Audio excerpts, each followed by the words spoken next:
Have you ever felt like time was slipping away? While you kept saying, "I'll do it tomorrow"? Many of us fall into that trap. But tomorrow never comes, and laziness steals our future. This is the story of a boy who wasted his days in laziness until one powerful moment changed his life forever. Stay with me till the end, because his story might just be your story too. Once in a small village lived a boy named Samir.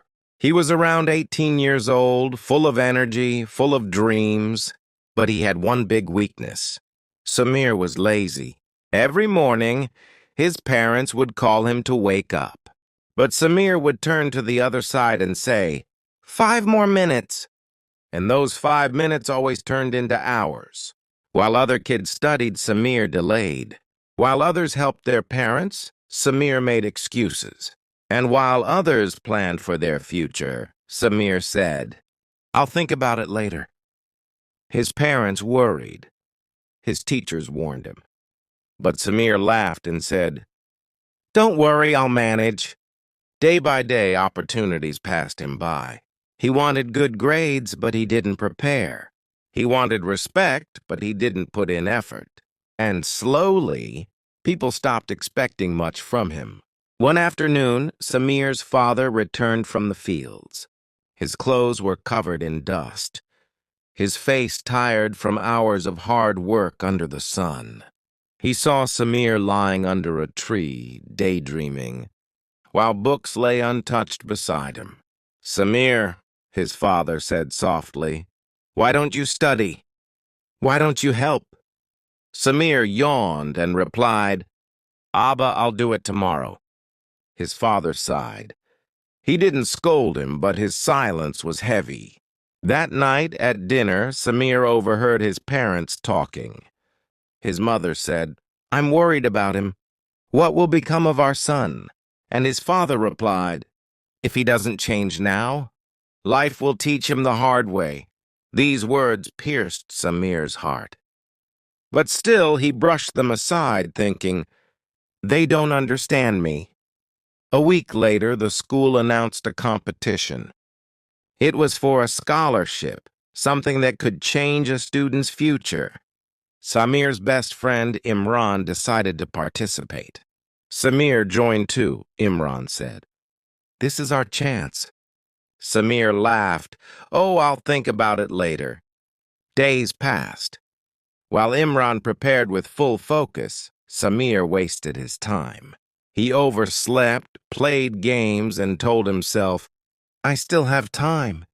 Finally, the day of the competition came. Samir stood in the audience, watching Imran confidently walk on stage. He saw Imran answer questions, share his ideas, and win everyone's applause. And then came the announcement. Imran won the scholarship.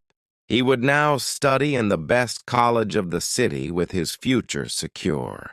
Samir clapped half-heartedly. On the outside, he smiled. But inside, something broke. As Imran's name echoed in the hall, Samir whispered to himself, "That could have been me, but I wasted my chance." That night, Samir couldn't sleep. He lay awake, staring at the ceiling. Memories of wasted days haunted him. He remembered how many times he said, "tomorrow." He remembered how many chances he let go, and for the first time, tears rolled down his eyes. He whispered, "I am the reason for my failure. Not my parents, not my teachers, not anyone else. Me!"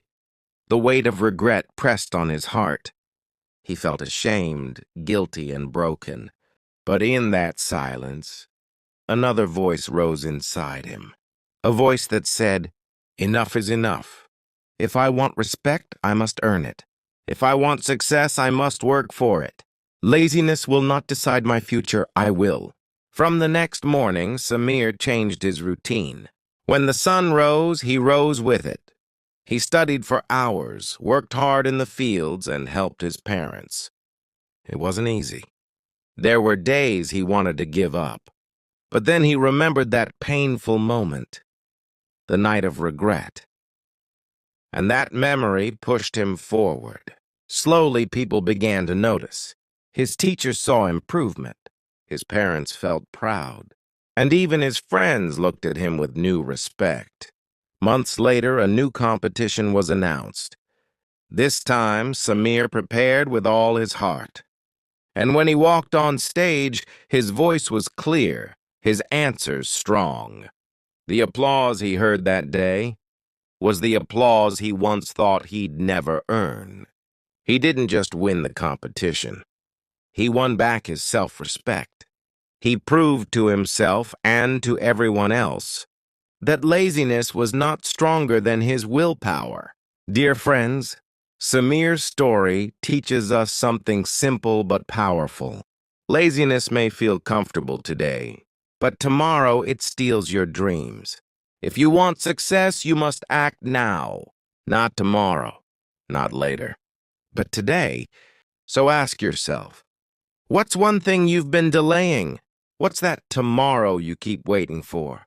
Maybe it's your studies. Maybe it's your work. Maybe it's your health. Whatever it is, start today. Because the longer you wait, the more you lose. And remember this, no one respects laziness, but everyone respects effort. Prove to yourself that you can rise above it. Because your future depends on the choice you make right now. If this story touched your heart, don't forget to like, share, and subscribe. And tell me in the comments, what's the first step you'll take today to overcome laziness?